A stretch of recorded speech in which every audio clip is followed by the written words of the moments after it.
Greetings, folks. So this is going to be a set of 4 videos, and it's about the idea of showing how I believe the most useful way to understand extroverting and introverting is as empiricalizing and subjectifying, because these are verbs, which is why I have inged them. So for example, NFJs. Looking at how NFJs are empirical. What is the information which is empirical? So if you see here, I won't read through all of this. So it's empirical and it's going off percepts. And because NFJs do have this NI, which is highly subjective, the most subjective function.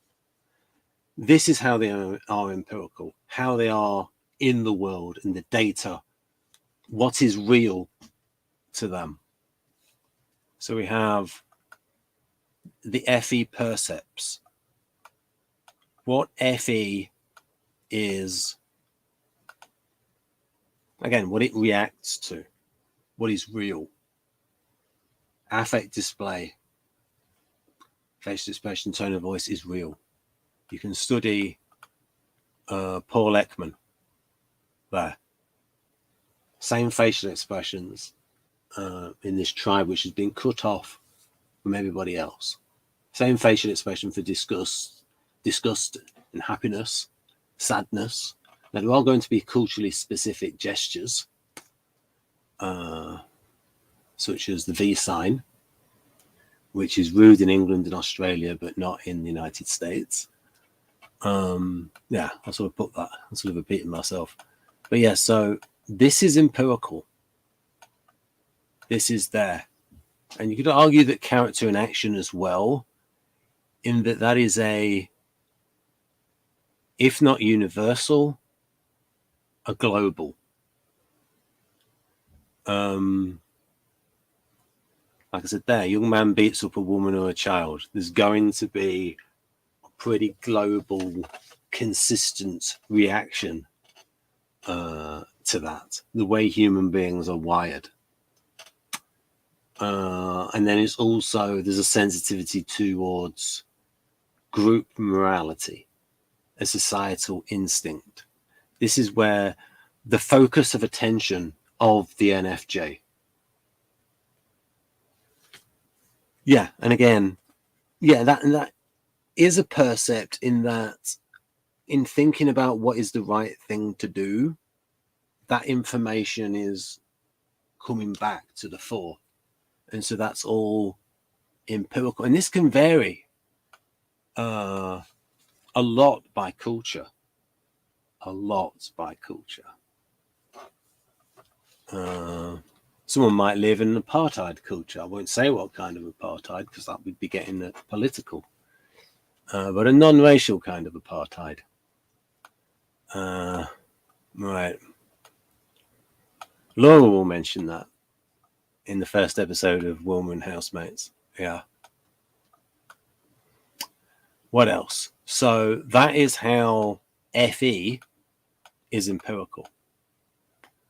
And if you want to see the full video on FE, I mean, this is just a little bit more on it. If you want to screenshot it, if you want to pause it, and then look at the values of FE, and then FE when it, and in this case we're doing NFJ, so FE with NI. NI is always about development. Well, a feature of NI that is empirical is development, and it's developing people. So you have diplomatic, enabling, directive role, mentoring. And then here, right, these sort of values. And then we have the sub-functions of FE. Yeah, this is FE assertive. Real life ESFJ doing this. you know, Mama Grizzly mode. Oh yeah, Yoruba. Very SFJ. Those who are selfish will come to bear their loads alone. Yeah. And then a bit more on FE. So it's empirical.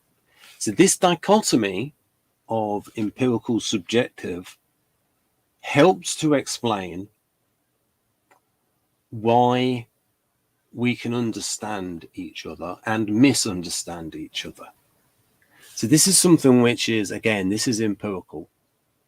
If someone is sensitive to all of this kind of stuff, they know it.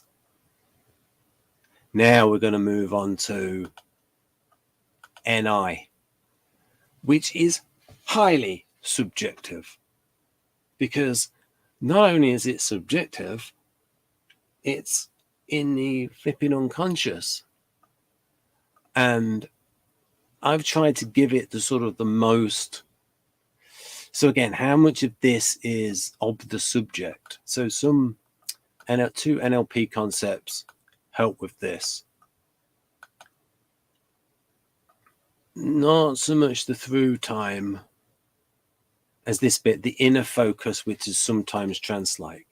So that very much is subjective, very much internal.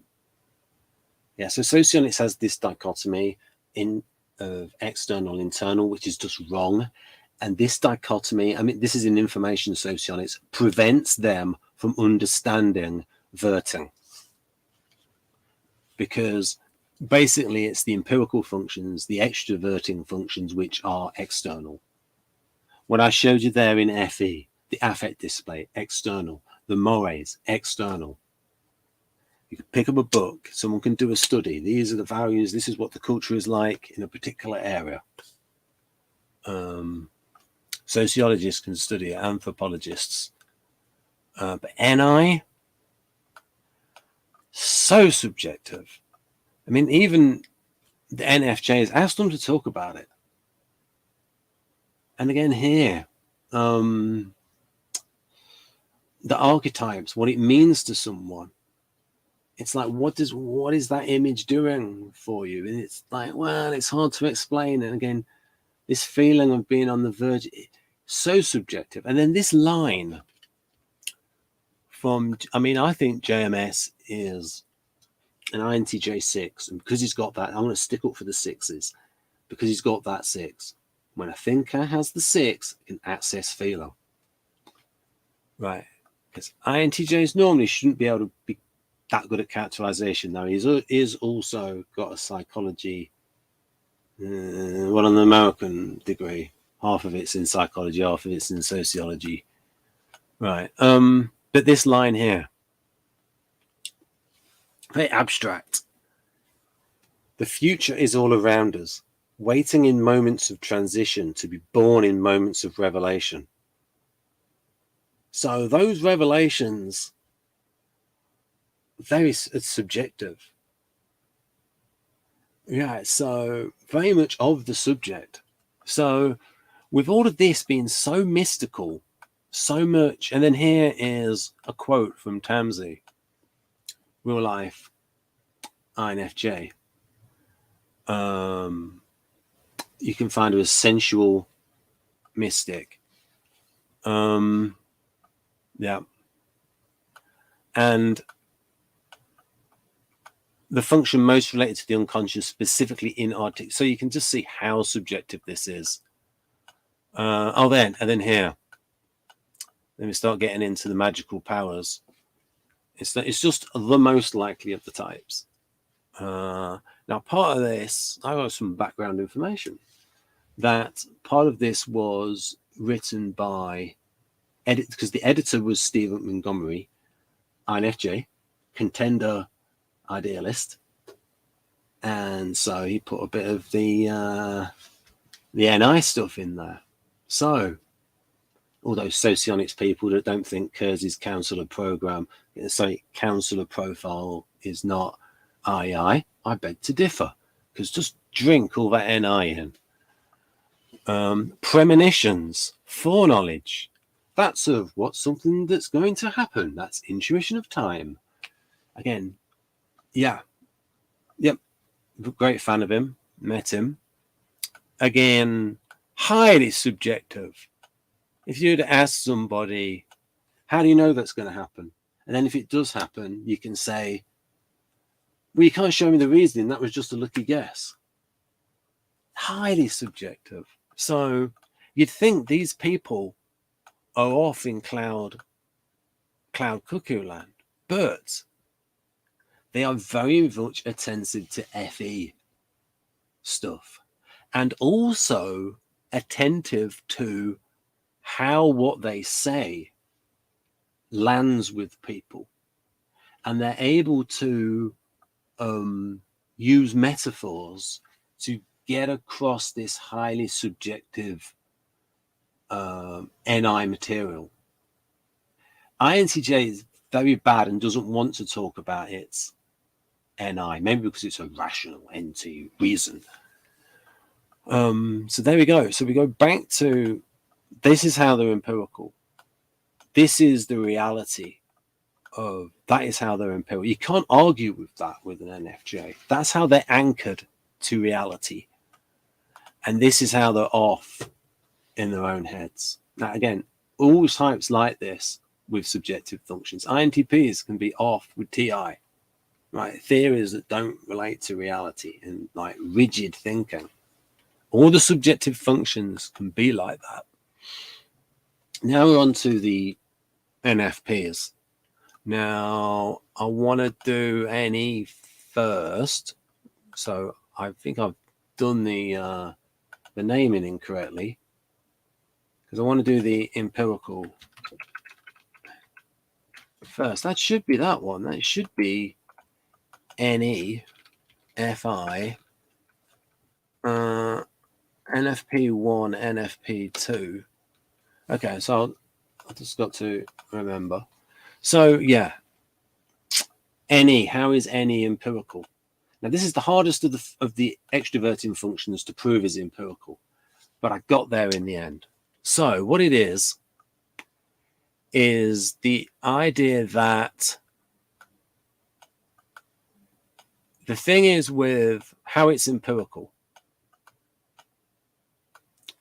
The thing is, when someone comes up with an any kind of idea, the reaction frequently is, but again, it's, yeah, only from the subsequent result can it be established how much of what was seen was actually in the object and how much was read into it. But the stimulus that started the NE was there. So, for example, Douglas Adams tells his story of how he created the infinite improbability drive. If say his writing of the Hitchhiker's Guide to the Galaxy was recorded in it, and he was recording videos on it, and it was to go into a blog, and you would do a documentary, and he would say, oh, I've got this terrible problem. I'm writing this Hitchhiker's Guide to the Galaxy as I'm going, making it up as I go along.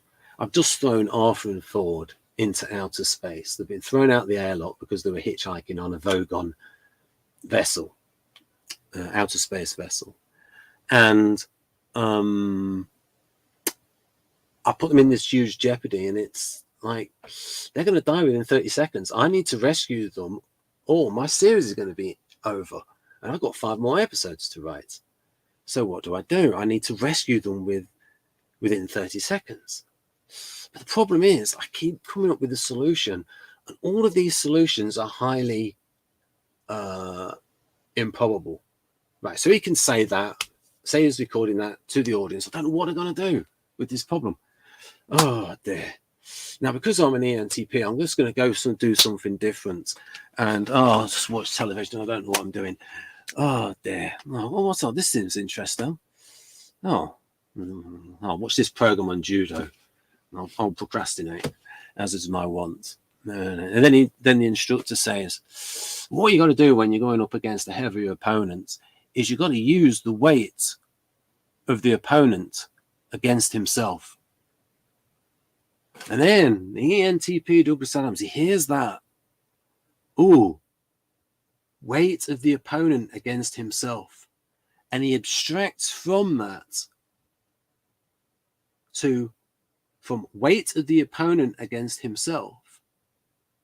And he abstracts from that weight of the problem against himself, a weight of the problem against itself. So the question is that in that? Is use the weight of the opponent against himself, that it's in that because the relationship between those two is the weight of the problem. The opponent is the problem, using the weight of the problem against itself. So that idea is in it, but it's abstracted. So that you can say it's within that. And in hindsight, because if you were to ask people first, if you just to give somebody that principle, use the weight of the opponent against himself, and then you could say to somebody, what's the take-home lesson from that? And MPs are likely to say, well, some of them, maybe a few. Oh, we could generalize from that. Maybe that could mean you the weight of the problem against itself. And then he was able to make the connection. Oh, what's my problem? All of these solutions I keep coming up with are highly improbable. Right, so I've got to do something where I make the weight of the improbability against itself. So I need to make a feature of the improbability. So I need to make the fact that it would be so highly improbable that they would be rescued a feature. And then he created the infinite improbability generator that created a field of infinite improbability. Right, so you can see that there's an empirical source there. In hindsight, you can chase it back. So it's frequently like with ideas, where say someone comes up with an idea for a brilliant sitcom, and it's like someone would say after, oh, I could have thought that. Yes, but you didn't. And in hindsight, it's obvious. And that there is that feature of it. So in hindsight, it was there all along. It just had to be seen. So in that sense, it's empirical. So yeah, and it's seeing, you could almost say that a gap in the market, not everyone sees it, but an entrepreneur can see it. And in hindsight, people can say, yeah, there was a gap in the market for that. In hindsight, but not everyone at the time. So there's a part of SE is a bit like what is there, and then a part of NE, in contrasting it with SE, is like what is not there, what is the gap, what could be, what could fill that hole, that gap. So again, there, how it's empirical. Again, the external stimuli springboards to generate analogies and ideas. Right. And then I did the infinite and probability drive. Right. Yeah, examples. A possibility is successfully acted on. In hindsight, you can say, well, it must have been there because we got success out of it. So it was there. And then the connection, after the connection has been pointed out, it's like, well, it was there all along. In hindsight. So it was there. It's just like whenever Peter Schiff is right and the dollar collapses, and then people will go, oh, it was obvious. Well, in hindsight, it should know now. That doesn't take a lot of any, just fundamentals. Oh no, I've put Wilma's housemates. Wilma and housemates. You know, Wilma is in it, not just about her housemates. Right. And then the bit there about the relationship between the ideas.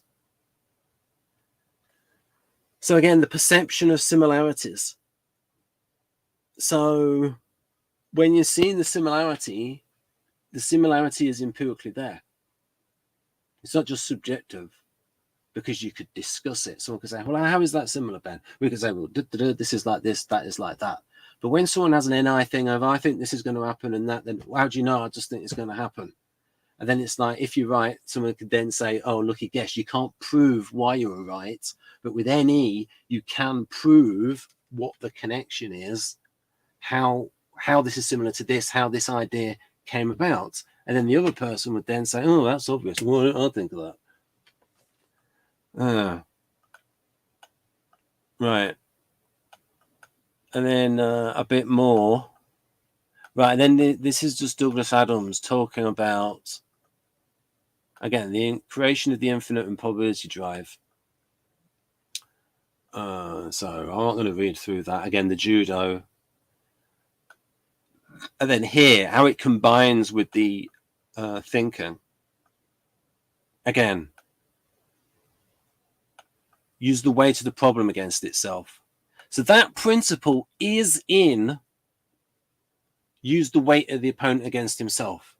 You're just going up to a higher level because the opponent is a problem. And using the weight of the problem against itself. It's a high, you're chunking up in NLP terms. You're going to a higher level.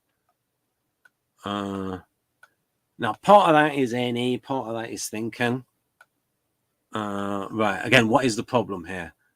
Right, right, and there we go. So that's how NE is empirical. Now, for people that aren't MPs, it's going to be like, maybe. But again, it's the hindsight. It's the hindsight. There. Now, subjective.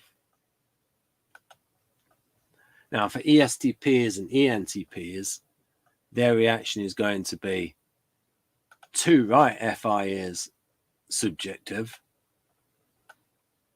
Right. So, subjective. And again, 2 kinds of subjectivity. Yeah, FE always has a percept because it's extroverted, it's empirical. It has to be off a percept. And like I said, even when it's going towards a social norm, well, someone was taught those social norms. They were taken in, and that's going to be in memory. So it's still a percept from the past. So the first form of subjectivity is we have a subjective reaction to the percept. But you can also have, it can also be percept independent. The FI reaction can be imagined. So this is a powerful ability in writing and acting, to imagine what someone would feel in a given situation. And if you're not using emotion memory as a cheat, to experience something you've never experienced before, and through the power of imagination. Many show players are ESFP. Just look at their behavior. Yeah, and also, right, right. But there's different ways to skin a cat in acting. But I think there's a lot of FI involved generally. I think Russell Crowe could be ESTP, and then empathy. And again, this shows how thinking is external. The definition of empathy is not the way I use it. I use it. I'm influenced by Robert McKee. It's very much about identification, whereas I see sympathy is different. Right. And then FE, introjection of another person's feeling state. Again, and that's going to be very subjective. Someone can identify with a character. Someone sees, say someone's whoopee go, say someone's watching a television program and they see someone on television that is like her, and that person relates to that character. Oh, she's like me. And that subjective relatability. And it's like, oh, it's like as if I am there living through it. So very subjective. And then we've got here the subjectivity of FI. Let's look at where it's good and high side and low side. Interpersonal IQ. Well, understand yourself. Can you? Again, subjective. I mean, it's within yourself. I mean, you can sort of like. I mean, you'd have to have a long conversation. You have to have a counselor and able to get, and the counselor might be able to say, "Oh, you don't understand this part about yourself," but there's a subjectivity there. It's of the subject, of the self. Serious deficit, FI allergic, gut feeling, conscience, sensitivity, personal feeling of right and wrong, which can be different from society. Again, someone could live in an apartheid society and feel this is wrong.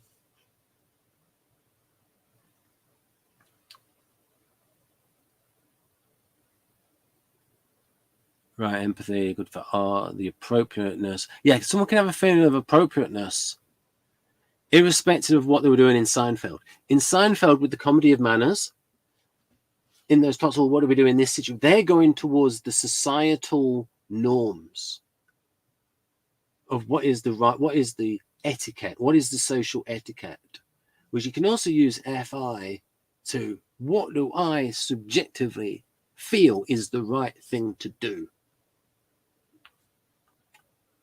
Again, subjective, and somebody else could take another, and someone could be criticized, and it's like, hey, it's what I felt was right at the time. And then someone could say, yeah, but you hate that person because you don't like that person's politics, and you projected all kinds of negative motivations onto that person. That can also happen. So FI needs to be used with no baggage. So low side of FI. Again, if someone's got baggage, you can then get self-righteous, judgmental, over-personalized, subjective. So it's a very powerful function, but the person has to be in a fair witness position. Again, self-centered. Again, it depends if part of the FI value is valuing other people. Because someone could have an FI value like that. It's just, say someone's in a society or in a certain subculture which is very sort of competitive, and someone has an FI value of kindness, where it's just coming from the self. Closed-minded after judgment. And then it becomes like quite tricky to go, how much FE is involved in there, how much FI is in there? And it's like, well, we have to then look at, is it subjective? Is it empirical? Is it coming from the self, coming from within? I mean, say if someone's had, it's everything around the upbringing of the person, that value has not come from the outside, it's coming from within, more subjective. Right then, FI values. Again, individuality of the subject. One-to-one deep connection. Authenticity, being true to the self. Not being congruent with society values, social values, societal values. Again, integrity. My word is my bond. I'm not an ENTP. Yes, honesty, character. Again, the assertive FI. Again, can be very subjective, especially when it goes up against FE social norms. And it's like someone who's coming out and going for political change. And it's like, this person's crazy. What are you talking about? And it can be completely different from, and it's just coming from within the self. Now, you can have someone who's like a little bit off their rocker as well with a feeling, and it's like, so this can be unhealthy as well as the healthy. And it's going to be, oh yes, FI will be affected by the temperament. So you can have an ESFJ who grows up in a family where, say they had like, I don't want to get into typism, but say they're not getting a lot of FE from the parents nor from the culture. And so that becomes the FE of that is the FE of that the ESFJ lives in. It might be, say, a dog eat dog FE. But part of the temperament of the guardian, and it's going to come from within, you are irresponsible.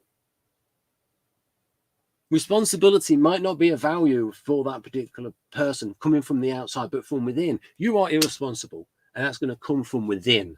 So part of the FI of ESFJ is going to come from that temperament, because that, where else does the temperament come from? Temperament comes from the inside. You know, because you can have children, same upbringing, different temperament. Right then. Right, so, and the FI harmonizer. Again, so subjective. So this shows how NFPs are subjective and how NFPs are empirical. So that's the summary of the two. And yes, it is. It's not, if you say extroverted feeling, well, extroverted feeling is a process where you are extraverting your feeling. You are putting your, so I suppose this is a little bit of a summary. You are putting your attention on the feelings of those outside of you, the affect display of others, what is considered the group morality. It's, you are extroverting your feeling towards empirical data. NI is going within the self, within the, again, within the unconscious. Very, very internal, very subjective. Then again, with, oh, that's, I'll do the NE. You're going towards the connections, the ideas, the stimuli, which are external. We can see them in hindsight once the connection is seen or the idea has been generated. That is empirical. It's out there. At least it starts with something that's empirical, and it can be discussable. You can work through its products afterwards and say, this is how I got there. With NI, you can't do that.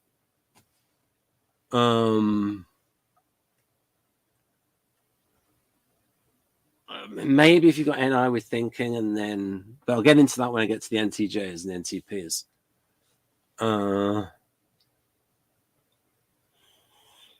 Right, and then I've just gone over FI. So how someone is empirical, how someone is directing the attention outwards and what is being focused on, and then how someone is subjective. There we go.